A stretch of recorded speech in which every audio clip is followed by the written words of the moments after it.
Amandine Ruas. Je suis coach, thérapeute et entrepreneur. Je vous accompagne pour vivre une vie plus alignée, dans laquelle vous osez être qui vous êtes vraiment et dans laquelle vous avancez en toute confiance vers vos rêves. Avant d'être coach, j'étais responsable RH en entreprise. Puis j'ai fondé Be Your Best Self, mon entreprise de coaching, en 2017. Dans mes coachings, je vous accompagne à votre épanouissement intérieur, l'accueil et la gestion de vos émotions, votre confiance en vous. Mais de par mon parcours d'ancienne RH, je vous accompagne aussi dans votre épanouissement professionnel, votre équilibre pro-perso, le fait de vous mettre des limites au travail, de mieux communiquer avec vos collègues, votre manager, de vous organiser ou encore de dépasser le syndrome de l'imposteur au travail. J'accompagne et j'ai aussi accompagné de nombreuses reconversions. Je suis formée au coaching, à la programmation neurolinguistique, aux neurosciences de l'accompagnement et à la communication non violente. Mon cabinet est à Paris, mais je vous accompagne aussi en ligne si vous vivez ailleurs ou si vous ne pouvez pas vous déplacer. Dans ce podcast, et aussi dans les articles de mon site, je vous partage mes outils, mes clés et mon expérience d'accompagnante pour vous aider à mieux vous connaître, à vous faire confiance et à vous aimer. Et surtout, à vous mettre en mouvement dans vos projets pour créer et vivre la vie dont vous rêvez. Très bonne écoute. Bonjour à toutes et à tous, j'espère que vous allez bien. Aujourd'hui, j'avais envie de vous parler d'un sujet un petit peu différent et qui revient beaucoup dans les coachings, notamment quand j'accompagne des personnes qui sont en train soit de redéfinir leur projet professionnel, soit de changer de job, soit en processus de création d'entreprise, donc en train de donner une autre direction professionnelle à leur vie. Et ce sujet qui revient toujours à un moment ou à un autre de l'accompagnement, c'est la question de l'argent. La question du rapport à l'argent, la question de combien est-ce qu'on veut gagner pour sa vie, la question de comment est-ce qu'on le gagne et surtout la question de comment est-ce qu'on dépasse nos peurs financières quand on est en train de changer de job, de se reconvertir ou de monter un projet. Donc très souvent revient cette question de est-ce que je vais gagner autant d'argent qu'avant ou est-ce que je vais gagner ma vie?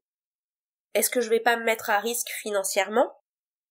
Et ces questions, elles sont souvent bloquantes dans le projet. Parce que la personne passe beaucoup de temps, beaucoup d'énergie à se poser la question est-ce que la problématique financière ne va pas me bloquer? Est-ce que je vais gagner assez d'argent? La personne finalement ne donne pas son énergie à ce qui est important, c'est-à-dire vers quoi je vais, comment je monte ce projet et quelles étapes importantes je dois mettre en place pour avancer vers ce projet. Donc finalement, ces peurs, parce qu'elles prennent beaucoup de place dans notre tête, parce qu'elles prennent beaucoup d'espace mental, et la peur prend beaucoup d'énergie, ça nous prive de donner cette énergie à des choses plus importantes, et notamment créer ce qu'on a envie de créer pour sa vie. Donc dans cet épisode, je voulais vous donner quelques clés par rapport à ces peurs financières, et puis je parle là des personnes qui entreprennent, ou qui changent de métier, ou qui réfléchissent à se reconvertir, mais finalement on se rend compte que la question des peurs financières, elle est aussi à tout moment dans le quotidien. C'est-à-dire qu'il y a des gens, dans le quotidien, quand ils vont faire leurs courses, quand ils vont faire leur shopping, quand ils vont s'offrir des vacances ou un cadeau, quand ils vont acheter quelque chose pour quelqu'un, ils peuvent avoir aussi en arrière-fond cette peur de manquer, cette peur de ne pas avoir assez, cette peur de trop dépenser, et donc à un moment de se trouver coincé financièrement. Donc elle vous concerne aussi possiblement, même si vous n'êtes pas dans ce cas d'une reconversion ou d'un changement de job. Alors, évidemment, pour travailler sur ce sujet du rapport à l'argent, des peurs financières, il y a bien sûr une façon très cartésienne d'aborder la question. Typiquement, de combien est-ce que j'ai besoin pour vivre, en faisant le compte de son loyer ou de son prêt si on a acheté un appartement, en faisant les comptes de combien on dépense pour son alimentation, si on a des enfants, combien on dépense pour ses enfants et quelles seront les dépenses peut-être à venir aussi pour leur scolarisation ou leur épanouissement. Combien est-ce qu'on dépense en sortie? De quoi est-ce qu'on a besoin véritablement de façon fondamentale et essentielle pour être heureux dans notre vie et combien ça nous coûte? Et puis face à ça, regardez combien on gagne, ou combien on peut possiblement gagner si on change de poste, ou si on monte son projet. Et puis au-delà de ça, qui pourrait aussi peut-être nous aider dans notre vie, que ce soit notre compagnon ou notre compagne, que ce soit des parents, que ce soit des amis, qui le temps peut-être d'une période difficile, ou le temps d'un projet qui se lance, ou le temps d'une période de transition, peuvent nous aider soit financièrement directement en nous prêtant de l'argent, mais pas forcément uniquement financièrement, ça peut être aussi en nous hébergeant, en nous dépannant, en nous proposant un service à tarif réduit. Donc il y a plein d'autres façons dont on peut être aidé, Et puis il y a aussi les aides extérieures, les aides plus institutionnelles, que ce soit Pôle emploi si vous êtes dans une période de chômage, que ce soit des aides d'État, des aides de la mairie en fonction des endroits où vous vivez, que ce soit des aides au logement par le biais de votre entreprise ou de la CAF. Bref, il y a aussi les aides extérieures. Donc on peut prendre le temps en effet de regarder tout ça, de regarder de combien j'ai besoin pour vivre, combien je gagne, qui peut m'aider, et de regarder si on est à l'équilibre. Ok. Et là on est vraiment dans une façon hyper pratico-pratique d'aborder la situation. Cependant, ce qui est intéressant, c'est que très souvent la peur perdure indépendamment de cet exercice rationnel qui nous permet de voir que en fait, c'est ok, on va pas se retrouver sous un pont demain. Et même plus intéressant que ça, la peur financière, elle est très souvent indépendante du niveau de richesse. J'ai envie de vous partager cette anecdote de coaching. J'ai accompagné quelqu'un il y a quelques années de ça maintenant, qui gagnait très très très bien sa vie. D'une façon qui était, pour moi en tout cas, dans le référentiel dans lequel j'évoluais, impressionnante. Et cette personne, je l'ai accompagnée dans le cadre d'un changement de poste, et donc elle allait avoir à négocier son nouveau salaire.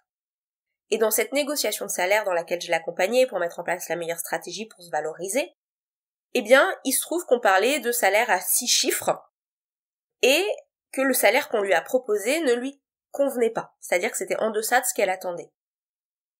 Et c'était très intéressant parce que face à cette proposition salariale qui était de plus de 200 000 euros, ce qui moi me semblait extrêmement positif parce que c'était mon référentiel, attention. Et ben dans son référentiel à elle, c'était pas suffisant.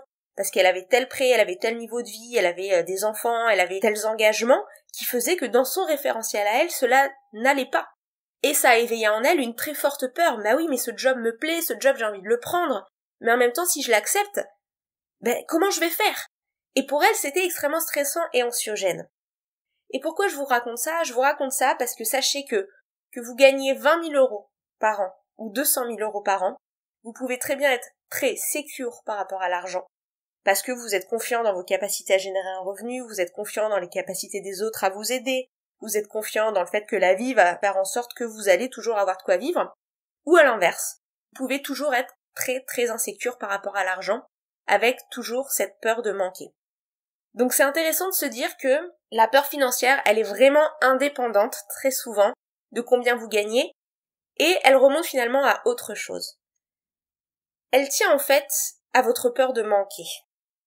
Si vous avez grandi avec des parents peut-être qui manquaient beaucoup d'argent, qui étaient toujours dans la difficulté à joindre les deux bouts à la fin du mois, ou qui se plaignaient beaucoup de pas avoir assez, ou alors des parents qui avaient de l'argent mais qui faisaient toujours attention en vous disant « Attention, faut pas être trop dépensier », ou « Satisfais-toi de ce que tu as parce que on peut pas se permettre plus ». Et si vous avez entendu ce genre de discours, peut-être que ça a généré en vous, ça a cristallisé en vous des peurs de manquer. Mais ça peut être aussi à l'inverse, des parents qui avaient de l'argent et qui dépensaient énormément. Et vous, en tant qu'enfant, vous voyez tout cet argent qui circulait et en même temps, il y a des fois où, comme ils dépensaient trop, vous vous retrouviez dans la difficulté et ça a généré en vous cette insécurité. Donc c'est intéressant de travailler sur son histoire, sur sa généalogie, sur ce qu'on a entendu dans l'enfance de ses parents, de ses grands-parents, peut-être de professeurs ou de mentors, qui ont pu éveiller en nous des réflexes ou des croyances par rapport à l'argent. Et puis au-delà de ce qu'on a hérité de sa généalogie, ça peut être aussi lié à une peur profondément ancrée en soi du manque en tant que personne. Par exemple, un enfant qui a la pression de ne pas mériter, de ne pas être assez bien, de ne pas être assez bon à l'école, de ne pas être assez beau, de ne pas être assez fort, de ne pas être assez populaire, de ne pas être assez dans le regard de ses parents. Et cette impression de ne pas être assez peut générer l'impression que finalement on mérite pas. Et comme on mérite pas, il peut y avoir aussi cette impression que on mérite pas d'argent, on mérite pas de réussir, on mérite pas le succès. Donc ça peut venir soit de choses qu'on a entendues par rapport à l'argent, de façon verbale, de façon déclarative, soit de choses qu'on a davantage intégrées par rapport à sa valeur et qu'on a transposées sur l'argent. Donc moi la première chose que je vous invite à faire par rapport à l'argent, c'est vous poser et vous dire ok, qu'est-ce que disaient mes parents sur l'argent ? Qu'est-ce que j'entendais sur l'argent, sur le travail, sur la façon dont il fallait gagner l'argent? Comment est-ce qu'on dépensait l'argent dans ma famille? De regarder ça et vous demander s'il y a des liens. Soit vous êtes complètement dans la même lignée, soit vous êtes complètement à l'opposé de ce que vous avez observé et vécu pendant l'enfance. Une fois que vous avez fait ça, il y a un autre travail, moi, que je vous invite à faire, et notamment pour travailler sur cette peur du manque, c'est de vous demander qu'est-ce que vous permet l'argent. Je vous donne un exemple. Pour moi, l'argent, c'est du temps et de la liberté. L'argent me permet de prendre du temps pour moi, de prendre du temps pour mes passions, d'être libre dans mes choix, de m'offrir des moments de yoga, des moments de méditation, de m'offrir aussi des vacances, de m'offrir des choses importantes pour moi. Donc ça me permet de m'offrir du temps et de la liberté mentale. Pour d'autres, l'argent, ça va être la sécurité, le fait de se sentir complètement sécure dans sa tête et de plus avoir de peur. Pour d'autres, l'argent, c'est l'autonomie et l'indépendance, le fait de ne pas avoir besoin de dépendre des autres. Pour d'autres, l'argent, c'est aussi la réussite. C'est le fait de socialement pouvoir montrer une image positive de soi. Donc, à quelle valeur est-ce que vous associez l'argent? Et une fois que vous êtes demandé ça, est-ce que c'est la liberté, est-ce que c'est le temps, est-ce que c'est la sécurité, est-ce que c'est la réussite, est-ce que c'est la stimulation, est-ce que c'est l'indépendance, est-ce que c'est la conformité sociale? Eh bien, une fois que vous avez cette réponse, demandez-vous comment vous pouvez vous offrir, peut-être, cette valeur dans votre vie, sans l'argent. Comment est-ce qu'on peut prendre du temps même quand il n'y a pas d'argent? Comment est-ce qu'on peut se sentir plus libre même quand il n'y a pas beaucoup d'argent? Comment on peut se sentir en sécurité même quand il n'y a pas beaucoup d'argent? Comment on peut se sentir autonome même quand il n'y a pas beaucoup d'argent? Par exemple, on peut prendre du temps sans beaucoup d'argent en s'offrant de se lever un peu plus tôt le matin et de prendre un petit peu de temps pour méditer, pour faire du yoga, pour aller marcher dehors, pour lire un livre qu'on aime. Comment on peut se sentir plus libre même quand il n'y a pas beaucoup d'argent? Eh ben, tout simplement en étant libre de ses choix, en étant libre de choisir qui on fréquente, quelles priorités on met en place dans sa vie, de qui on s'entoure, comment on s'habille. Donc dans ces petits choix du quotidien, de se rappeler qu'on est libre.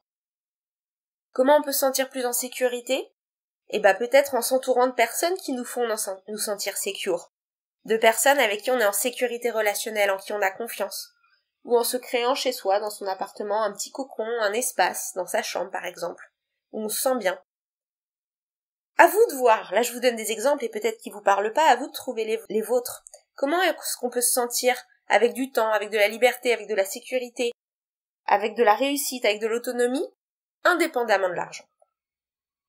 Et enfin, la dernière chose que je voulais vous dire par rapport à ça pour travailler sur vos peurs financières, c'est de faire confiance dans le fait que, comme dans tout dans la vie, l'argent ça circule. Ça va et ça vient et c'est une énergie. Et pour le laisser circuler, eh ben faut pas être bloqué dans votre énergie, à vouloir absolument accumuler. Si vous êtes simplement à accumuler de l'argent mais sans vous autoriser à vous offrir des cadeaux, à vous offrir ce qui est important pour vous, à entreprendre, à oser changer de travail, vous bloquez l'énergie de circuler. Vous pouvez pas lui permettre de circuler dans votre vie pour avoir un poste avec plus d'argent, une meilleure opportunité, d'avoir plus d'idées pour générer ses revenus. Donc ça, c'est la première chose. C'est autoriser l'argent à circuler et ne pas être seulement dans l'accumulation. Attention, ça veut pas dire dépenser à droite à gauche pour des choses qui sont futiles, mais vous autorisez à dépenser pour ce qui est important pour vous et pour ce qui va vous permettre d'évoluer. Et puis aussi, prendre le temps d'être dans la gratitude pour ce que vous avez déjà. Que vous ayez 2000 € ou 10 000 €, et ben en fait, il y a des choses que vous avez déjà. Il y a des vêtements que vous avez déjà dans votre placard, il y a un toit sous lequel vous dormez, il y a des choses que vous possédez, il y a des choses même non monétaires qui ont une valeur incroyable, comme votre intelligence, votre manière de penser, votre créativité, qui peuvent, elles, à terme, générer de l'argent. Il y a plein de choses que vous êtes offerts dans votre vie, que ce soit récemment ou par le passé. Des vacances, des séances de coaching, des séances de thérapie, des séances de sport, des choses qui vous ont fait du bien, un resto entre amis. Et regardez tout ça et dites merci pour tout ça, parce que le fait d'être conscient de ce que vous avez déjà, ça va vous permettre de générer en vous des émotions beaucoup plus positives vis-à-vis de l'argent. Et comme vous le savez, si vous avez déjà peut-être écouté l'épisode de mon podcast sur les émotions, ou si vous avez déjà travaillé avec moi en séance individuelle de coaching, c'est en abordant la vie avec des émotions beaucoup plus positives, beaucoup plus ouvertes, qu'on peut se mettre en mouvement avec enthousiasme, qu'on peut avoir de nouvelles idées. Si on est dans la frustration, si on est dans la peur, clairement on se replie sur soi. Et on est tellement concentré sur sa peur qu'on se prive de regarder toutes les autres opportunités qui pourraient exister. Alors qu'à l'inverse, si on est dans la joie, dans la gratitude, eh ben notre champ d'esprit est beaucoup plus ouvert. Et ça, c'est quelque chose qui est au-delà de ce qu'on peut entendre par exemple dans la loi de l'attraction ou ce genre de choses. J'ai envie de vous partager ça parce que je revoyais récemment les cours de neurosciences que j'ai suivi. J'ai suivi un module de 90 heures de neurosciences appliquées au coaching, et j'aime bien me replonger dedans parce que parfois c'est un peu technique. Et ce qu'ils expliquent de façon très claire dans ce module de neurosciences, c'est qu'en fait, notre champ attentionnel n'est pas le même en fonction de notre émotion. Si on est dans des émotions désagréables, notamment de peur et de colère, notre champ attentionnel se réduit.